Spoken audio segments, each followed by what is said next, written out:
Business Opportunities in the Energy Transition. This is Professor Cleveland Jones from ENOG, geoscientist and consultant. Good evening, good afternoon, Professor Cleveland Jones. Nice to be with you again, Cavani. It's a pleasure for me. Let me show that we have a person just following us. Oh, Jorge Oliveira. Oh, sorry. Jorge Oliveira from Lisbon. from Lisbon. Great. Yeah, very far from us now today. Welcome, Jorge Oliveira. Welcome. Professor Cleveland, please let me show something. Yeah. Solar, for example, starts with mining, goes to metal processing, equipment and system manufacturing, transportation, installation, operation, maintenance, decommissioning. So, but solar is only one of the energy source we are seeing now. We have several Yeah. of them: wind, oil, gas, natural gas. So, my question for you is the following: how do you see business opportunities for big and small companies, medium companies, for in the energy transition sector? Yeah, I think you touched on something very important. For example, the solar generation is increasing dramatically, but it is only one of many sources that are coming up. And we have to begin looking at the opportunities in terms of sectors in which major companies, for example, would want to have a foothold in that sector just because they know that in the next 10 years that will be very important, for example. That is a slightly different business opportunity than it is for many people. Some, for example, investment companies that call me and so on, they deal with individual investors, maybe some corporate investors, but they are looking at specific companies that they can invest in because the company has developed a new technology or is one of the few that furnishes a very special piece of the essential elements of, for example, the solar generation cycle. Those are different opportunities. So I look, for example, first at what I call this macro scenario, because big companies, not just the oil and gas companies, as they begin looking beyond oil, you and I have discussed this before. I think the major oil and gas companies should and have to stay in the oil business for a good while. But understandably, many are beginning to look 10, 15, 20 years ahead. And sometimes you have to be early because there's something that in the investment community, and I used to be, in the financial services in New York City, and everybody would be looking for the new investment opportunity that came up, and they tenfold increase in your investment. But all of those, what we call overnight successes, they took 10, 20 years to happen. Sure, if you invested at the beginning of the year, maybe at the end of the year you had a big increase, but that company didn't come on, just yesterday. They have been working on research and then the patent and then improving, and then they got some financing and investors in general, couldn't get in. And then they have more investors and you still can't get in as a public investor. Maybe companies, especially companies that invest in startups and so on, they can do that. I've often discussed here that Bill Gates, for example, invests in over 100 companies that are startups that he believes have great potential one day to become big companies. Obviously, he will benefit, but when they go public, the public will be able to invest. So I think that we have to first identify sectors and subsectors. And as you said, for example, solar energy is no question that it is big and growing. And despite the fact that I have some reservations, so much land and so many negatives associated with it, just as some others have negatives also. it is set to grow. We know the investors are pouring money into it. A lot of companies are pounding on that. So, as a sector, you could say, yes, that is a growth sector. Some energy companies might decide, yes, let's have a foothold, let's buy some companies that can do that. The same with wind. But that is a sector type investment because in that opportunity, the company, and this is maybe only major companies, no, we'll decide, oh, we'll buy up another company that's big in solar and they do installations because a lot of the basics are in China anyway. You're not going to do much there. So we'll have a foothold there. That is okay. That for big companies investing in a sector guarantees that they will be sharing in the future growth of alternative energy, whether it be solar, wind, and nowadays we can recognize others, for example, geothermal, even biofuels. So those are, I would say, the very big subsectors of the energy transition where the big companies in particular should be investing at early stages in selective companies because we have no doubt that it will continue to increase for a while. I'm not saying that 20 years from now, and we've discussed this in other programs, for example, wind and solar might take different paths. So it's not something that you say you invest now because of the future, but in the next 5, 10 years, you can also change. But Professor Cleveland, you mean that big companies, oil companies, are in different segments. GE, They are looking for, any of these conglomerates, they look for that. they are looking for opportunities, and they are investors at the same time. Of course, there are financial groups that are specifically investors only, but these big companies. But for the medium-sized and small-sized companies, where in this pipeline of process you see more opportunities for business? That's where it gets more interesting because these very large companies, they can't even do large scale investing in very small companies because they're too small for it. They have to wait until they develop into an ongoing business. They begin to attract business and investment. When they're $100 million companies, then the Exxons or whatever, they can start looking at those. But for the smaller companies, for investment firms that are advising individual funds and investors to put money into emerging companies, obviously if they're not even listed, I watch technologies, and technologies oftentimes are not available for investment because the company hasn't even gone public. But you have to watch because you want to keep an eye out for that. But the big companies, no, they can't be too involved in that. So the medium and the smaller companies and individual investors, they have the real hard work of beginning to look at individual technologies that will be important for, debottlenecking some developments that we know have to happen in the energy transition. My particular focus is on the electrification of the economy we discussed last time. The challenges there open up opportunities because when you have a challenge, you have a difficulty, you have something that has to be solved. And solving that means that you open up a big opportunity. That means making money. So the people that are able to solve that, they can attract investment, and those investors will be able to make money because now you will be solving a big problem in a big scale.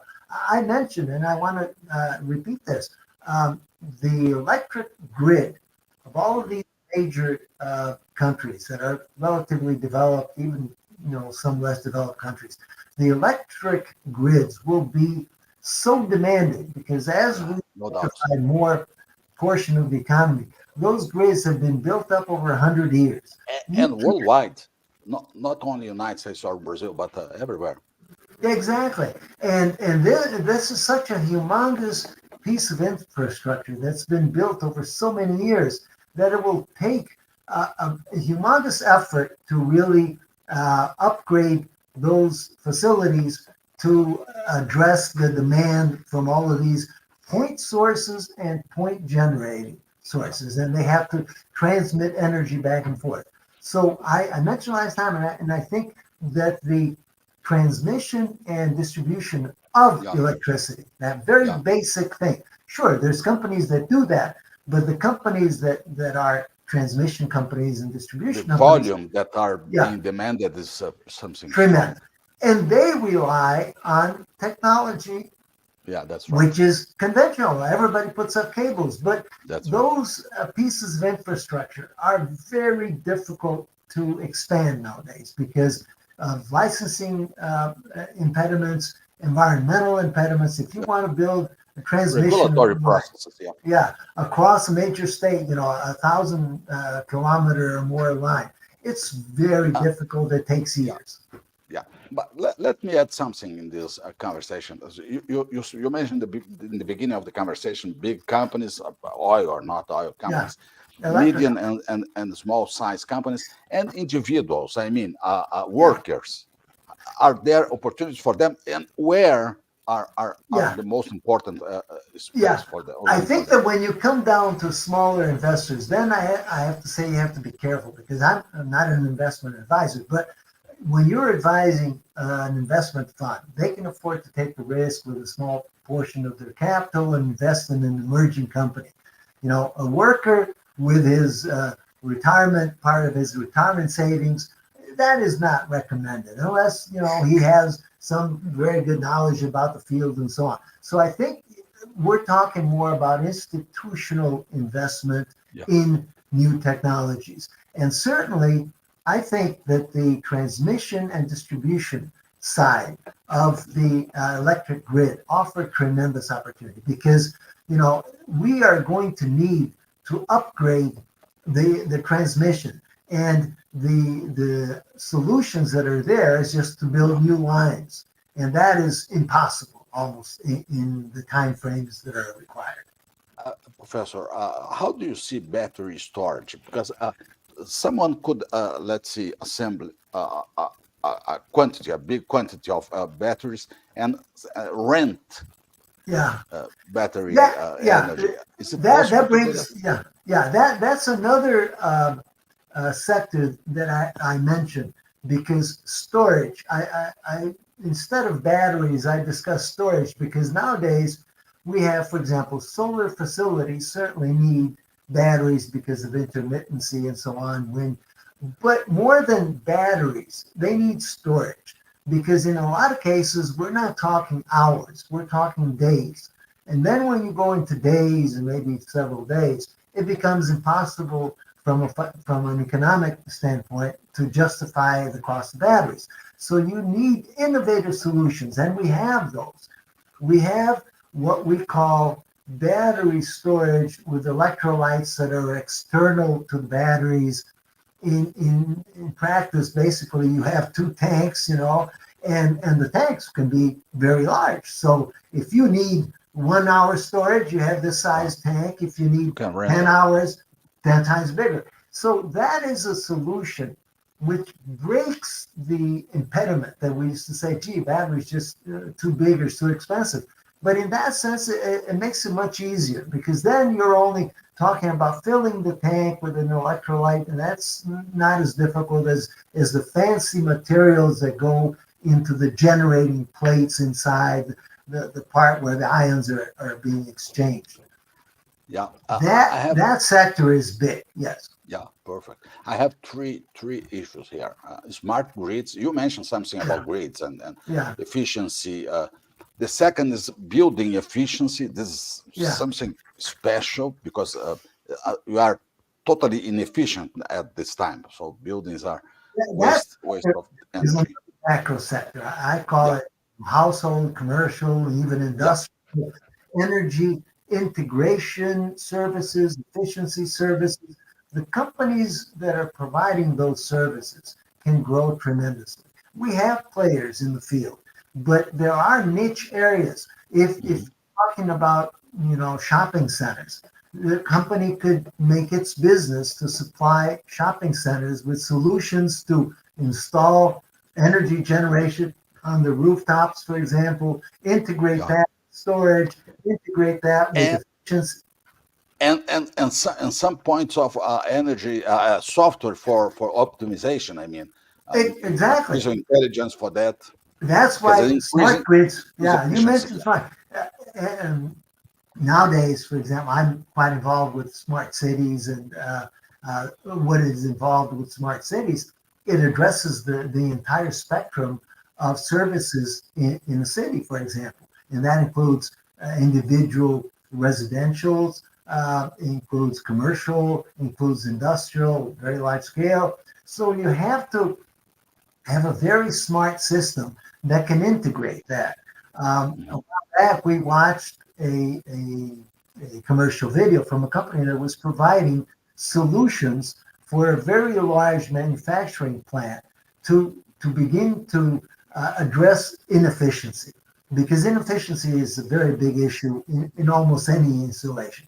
When you Mhm. see how much energy you're wasting, not just in electricity, in heat, in air conditioning, Yeah, in moving things. Then the energy transition, because there's more electrification, you allow more software to manage that whole system. It's called load management, it's called efficiency management, it's called integration services yeah, with the grid, with faraway generators even, so that you can provide those services. Those companies are basically service providers. They're not hardware providers, but they're essential. Yeah, there's some, yeah. like computers or something like that, but they're service providers. Yeah. We have a question from George Oliveira from Lisbon. How artificial Mm. intelligence can influence the energy transition in small and medium-sized companies? Yeah. Essential. AI is part of, for example, what I was discussing in this large industrial complex. AI allowed the Internet of Things to operate in the shop floor. So tools, electric tools that they use in the floor can be controlled. How much energy they're using? Are they being charged up correctly? All of those things can make big difference in the cost of operating, because a lot of times they say, well, it's a plane manufacturer, the plane costs 100 million, who cares about $1,000 of the battery of the tool? But you do care, because there's 1,000 tools and you do this over and over again.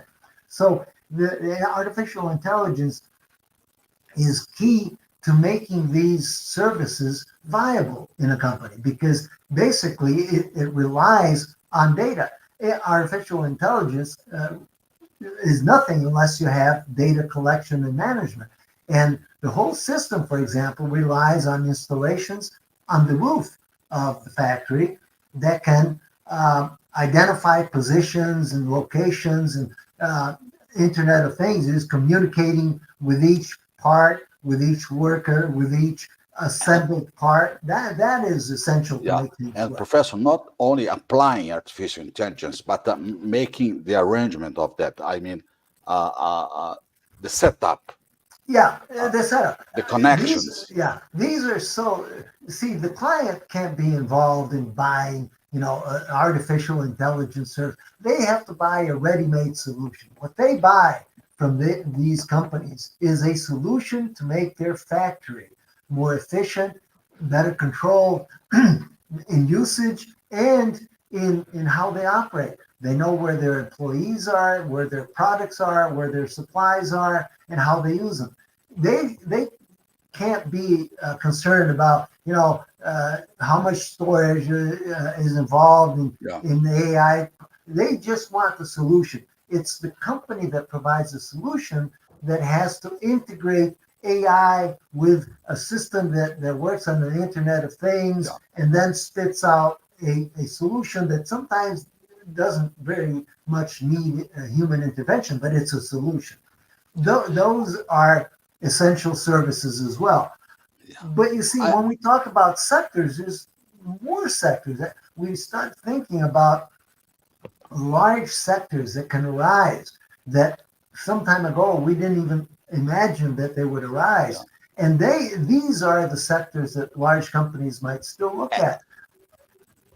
And I have, sorry to interrupt you, because I have a segment of energy transition that's very attractive for my thoughts, and EVs, electrical vehicles, manufacturing, charging stations, maintenance, and recycling Yeah, batteries. How do you see EVs opportunities for local exactly. people? Yeah. For local people, The opportunities there are still with large dominant companies because I wouldn't say they're mature, but they're maturing, and these are in such large scale that maybe the opportunities is for a company that can come up with better charging stations, and they will install them in Japan, France, Brazil, Canada, not just in one place.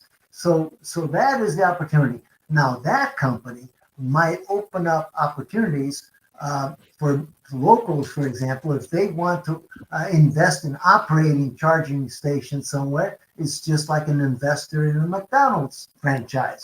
Sure, McDonald's is big, and you have an opportunity to make money by investing in a franchise. That is something that is coming up. Nowadays, a lot of these startups are able to control their business so that they control it, not so much as a franchise. But it's coming, especially in charging and in other things, because you have to provide services, and the services have to be more local. But what I was saying in terms of how big sectors can start coming into the radar that we didn't see before, and now they're beginning. Because you mentioned solar and wind, of course, but alternative energies such as geothermal. There are companies that are bringing up better technologies for developing and producing geothermal. That is a niche in the generating part. Maybe still something for big companies to look at investing because that is something that is set to grow for a long time. And it probably requires large investment. yeah. And it probably has a lot to do with oil and gas firms because of the drilling and all of that. That's a whole new sector. And the opportunities in biofuels, I mean, Okay, good. biodiesel, That's the next. ethanol, and Yeah, synthetic fluids, yeah, maybe something yeah, strong too. yeah, sure. That's where we start talking about biofuels. And then you start talking not just with ethanol, but with algae and so on.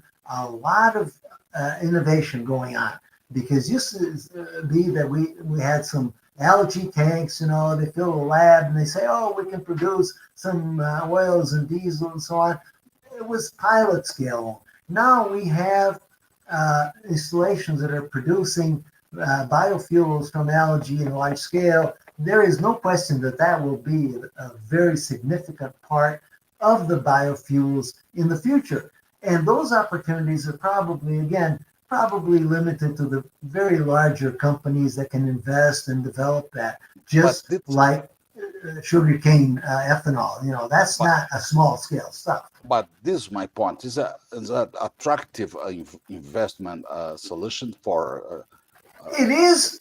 It is because we know that you cannot have a viable biofuels industry in the future unless you have large scale usage of sugarcane and algae. Alternatives such as corn and so on, they'll be there because maybe you can't do much else. But the real potential is maybe straw grass and things like that. Not foodstuffs so much. Partly because there's some concern about impact on food costs, but certainly on looking at the acreage that can be devoted so that you can have a large scale production. Very difficult to come close to sugarcane production, which is in Brazil, in the United States, in India, can still grow, especially in Brazil and India and Southeast Asia and in Africa. And algae can be a source in many other countries because that's maybe much more concentrated, more technological input, but that can be very important. And the big players might need to invest in that because it is not 100% mature. But when it does, it's one of those overnight successes that took 10, 15 years of investing and improving. And then it becomes competitive, and they say, well, we can't compete with diesel produced from algae because it's 50% of the cost of something else. It will get to that. Yeah, and carbon capture, CCS, and similars of that. Yeah, I mean, technologies and yeah, uh, opportunities for workers, individual yeah. workers, Uh, and the storage solutions Yeah, also. I'm not enamored by that because I think that ultimately nature-based solutions are more appropriate. But there's no question that there are companies out there that are putting out projects, air capture and so on, which I think will be significant. But it's so much more expensive than other technologies that we're looking at 10 years before it really becomes competitive. There is research that shows, oh, these membranes can be much more effective. Yes, but that means that with another 5 years, they'll be a little better. Another 10 years, maybe they'll be somewhat competitive. And 15, 20 years, they'll be in the market. Well, that may be too far away to really put much stake into that. But it is an opportunity, and it's an opportunity that is maybe mandated because companies have to decarbonize, so they have to look for solutions to reduce their footprint. On that basis, maybe they may be interested in investing, especially in direct air capture, which is something that is likely to become technologically competitive in the next 5 years or so, but it's very far from being competitive now. And what an individual, a professional, should do to become a famous advisor like you in energy transition? Yeah, I think the basic function of someone that is watching that is to watch technology, to review new technologies that are being developed in articles, in publications that are being produced, new patents and so on. I do some of that. I can't do that full time, but I devote some of that my time to that because that is where you will see what is coming in the future. A while back, we were talking about electric motors. Look, there's 50 billion electric motors, industrial electric motors. We're not talking Oh, about 50 billion. Of course, many are quite old, in elevators and so on. And some of those are very oh, uh, efficient electric motors are fantastic. There is a great opportunity in changing what we call heavy equipment of the electricity sector is repowering a lot of factories and systems and so on, and not just industries, but commercial, elevators, and even residential. So that pumps and all of those, that is a very high potential. And there is technology out there that can improve efficiency from 88 or 90%, which electric motors are very efficient, but they can go up to 98%. Well, that makes a big difference for a large user of electric motors and pumps. A refinery, for example, that has tremendous thousands of pumps working. That is a difference that is very significant.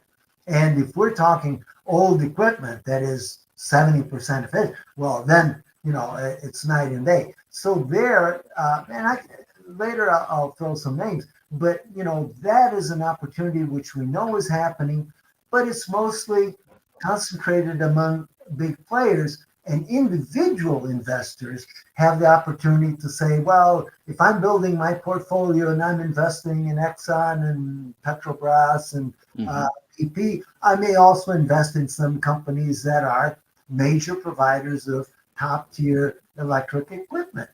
Transformers, that is also very old. Transformers have been around for 100 years, but new transformers are much more efficient, resilient. That needs to be put into the grid. And those companies will be very profitable going forward. How do you see education and training in energy, but not energy in general? Yeah. I mean, for specific Yeah. focus and things. That is a very good question. I'm not so sure, but I will maybe guess a little bit here. I see that the universities and technical centers that provide technical uh, education and fundamental education in science and technology, yes, that will be very important. But I think we're at the point where technology is progressing from companies that are developing technologies and from research centers so fast that the education that will allow employment will really come from the companies themselves. You will not have a university training people or a technical center training people to work with the newest electric chargers for electric vehicles. The companies will have to do that because that is too new.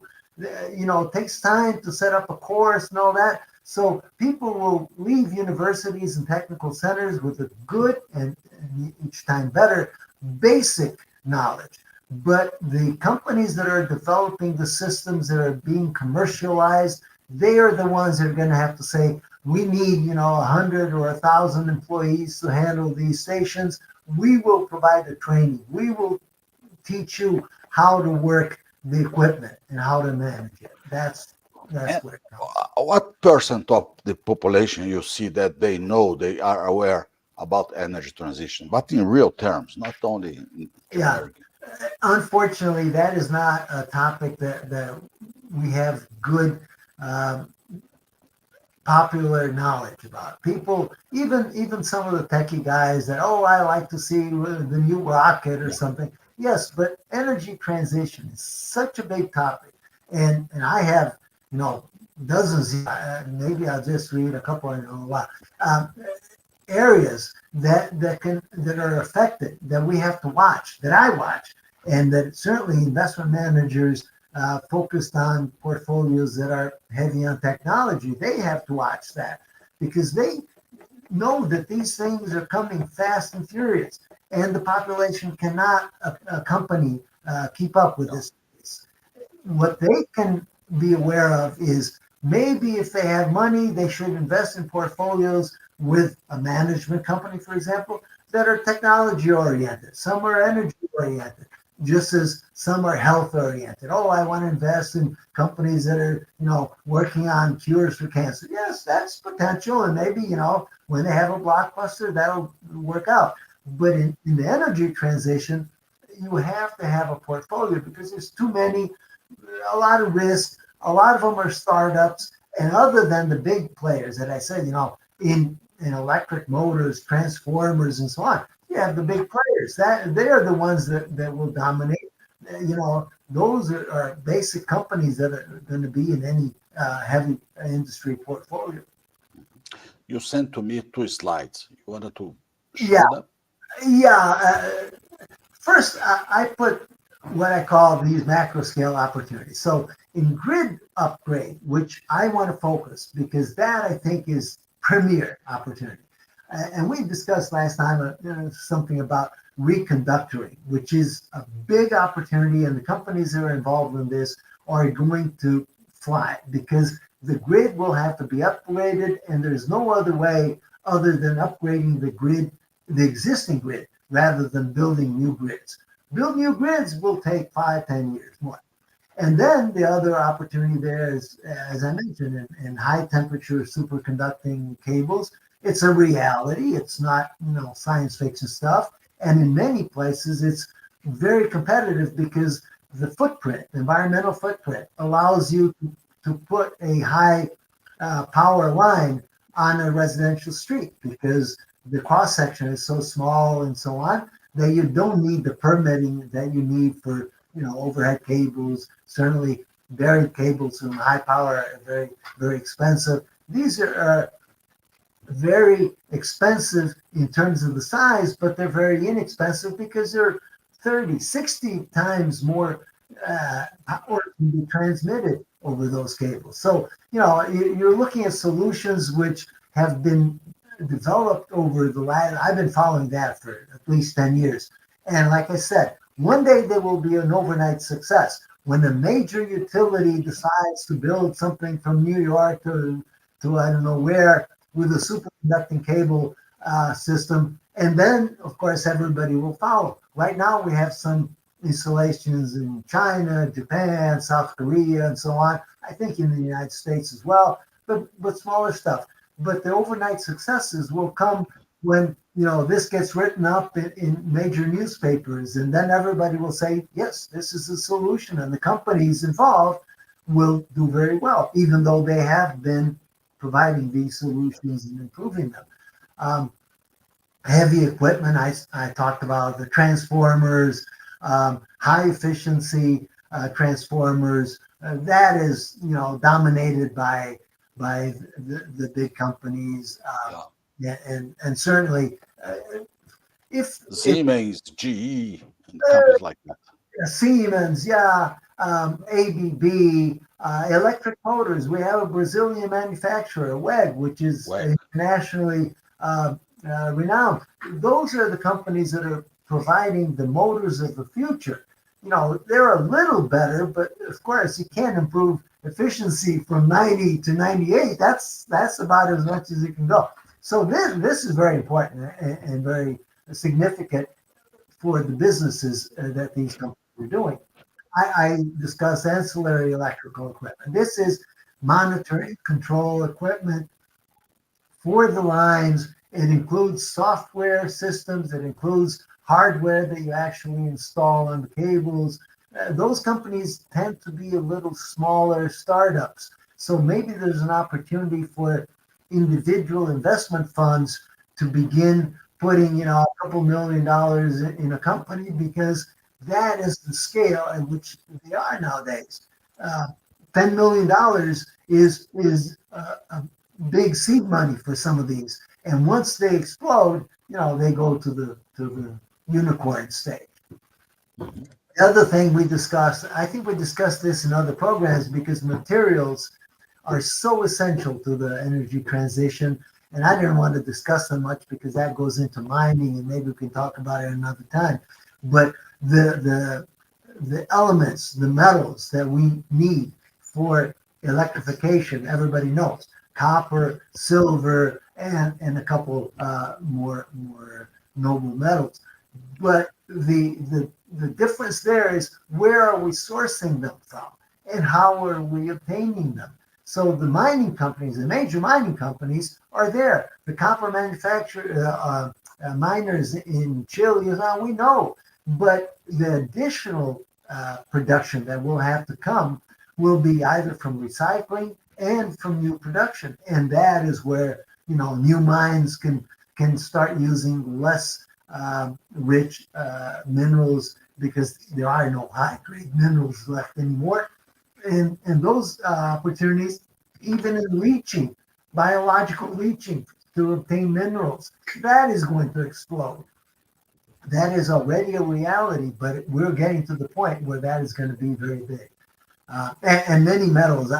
I've discussed this in private calls with people, because the question is, there are metals there that people are discussing that may be substituted by alternatives. And then those alternatives are the real business opportunities, because those tend to be not metallic, maybe compounds that are designed chemically and so on.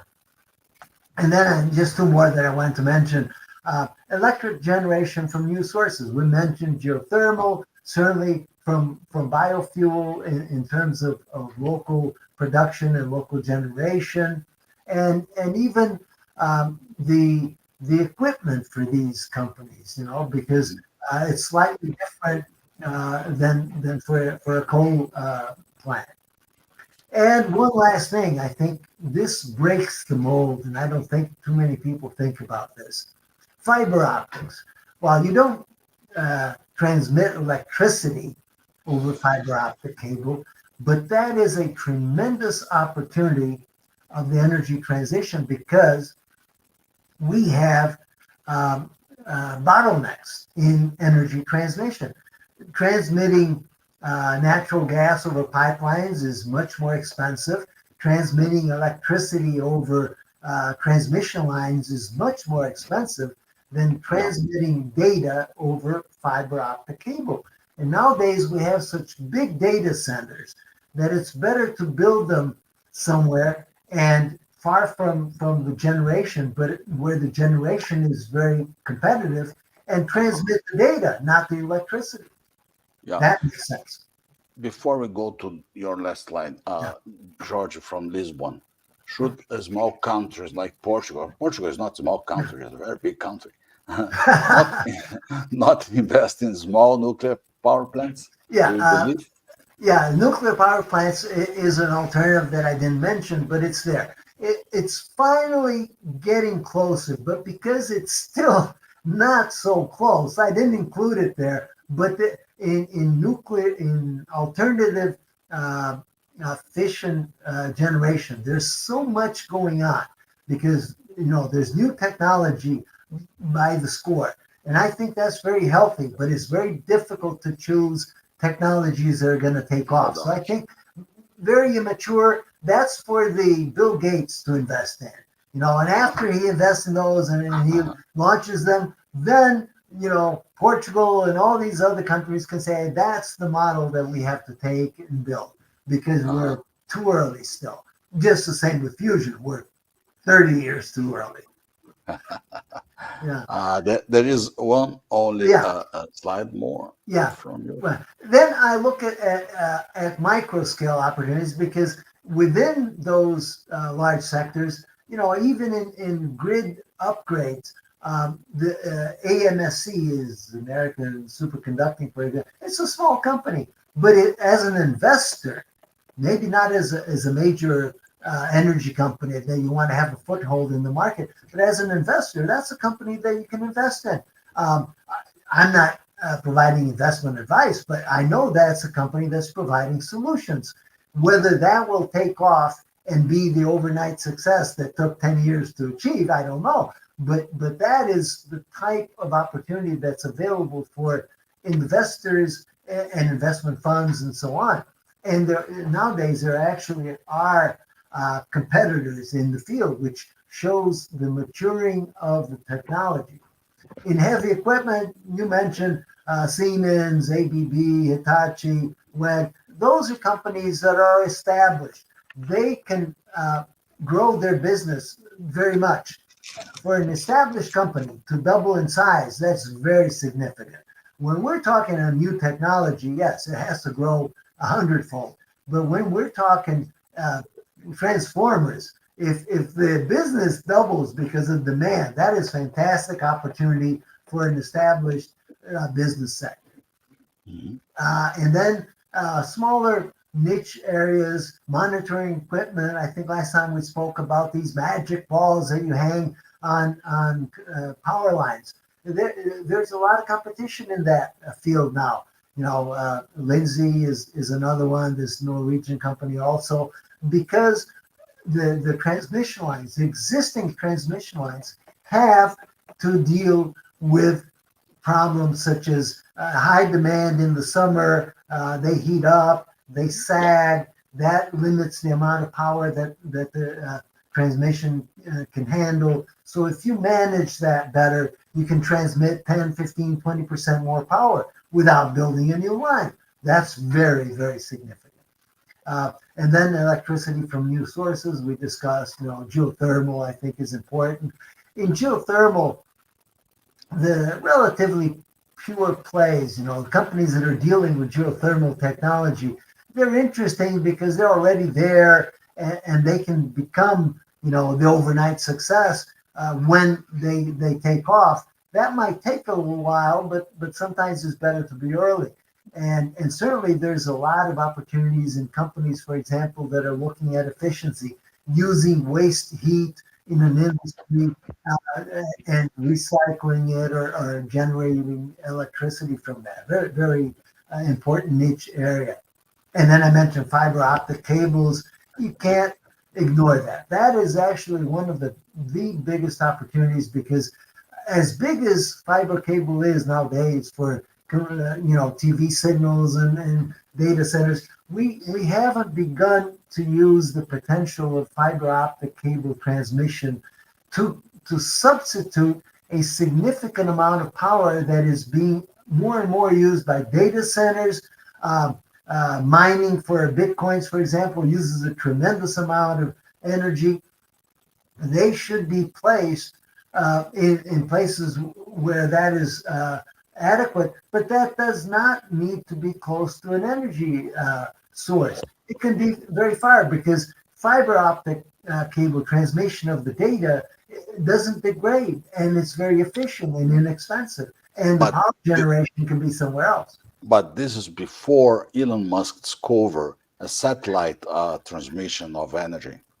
Yeah, that is a far bet. It's I'm like not betting the on that joke, of yet. course. Yeah, yeah. But you see, well, even from the days of Tesla, Tesla himself had these inventions, and it is possible with a lot of problems. But the fiber optic conveyance of data has to increase tenfold, a hundredfold.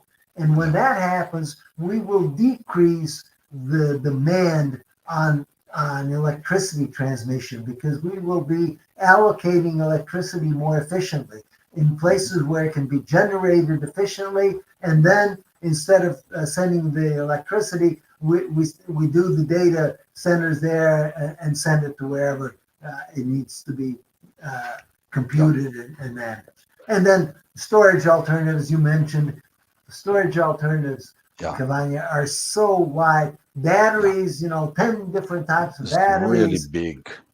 storage solutions. I like to mention the, hot sand storage because that is a very Yeah, efficient, low cost alternative. We have pumped water storage for where hydro is possible. The companies that are doing this tend to be niche companies, and to a large extent, it depends on where they are because the storage has to be where the intermittent power is generated, for example. But the opportunities there are just too big and too many, and certainly evolving technology. And I follow that just in types of batteries. In this year, from 2024, my Excel spreadsheet already has like 50 new lines of technologies which I'm following in battery developments, which could be very important for upscaling the size of the storage and also the efficiency. And other programs I mentioned, flywheel storage, yeah, supercapacitors, PCMs, phase change materials, which are very yeah, efficient in converting back and forth. We didn't used to talk about this even, well, I didn't even talk about this 2 years ago. But now with the articles coming out, we see phase change materials are there to be able to be put into place commercially in yeah, installations. Now the companies that do that yeah. are beginning to get into the launch phase, and investors can do finally. Yeah. Let me suggest that you write an article related to 5 classes of opportunities: oil and non-oil companies, Okay, that I service agree providers, the second, for sure. manufacturers, the third, Yes, small companies big. for everything, Yeah, okay, small and ones. individuals. My point, my focus is on individuals, people, workers Yeah, that are looking for new jobs and things like that. yeah. This could be something interesting to talk about. Yeah, I think that different focus in each one, but that is something that I might take you up on it because everything takes a lot of work to do. But my focus on all of these technologies, and it is a constant thing, because when someone puts out an article about a new PCM development, you know 2 months later you want to go back and see what happened. Did they improve that because the Yeah, a efficiency lot. went up?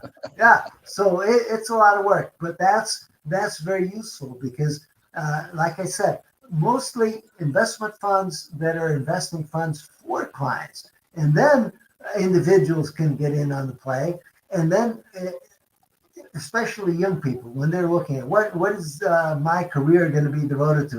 If they Exactly. say energy is still a big field, so they have to look at that. Yeah, that's right. Very interesting, but too wide for sure. Yeah, too wide. Yeah, that's right. Thank you so much. It was a pleasure, Professor Cleveland Jones, advisor and Yes, PhD in the University of where we call. But look, we just scratched the surface. There's a lot to be worked out yet. Okay. Very good, Kamai. Have a great day. Thank you. You too. Bye bye. Bye bye.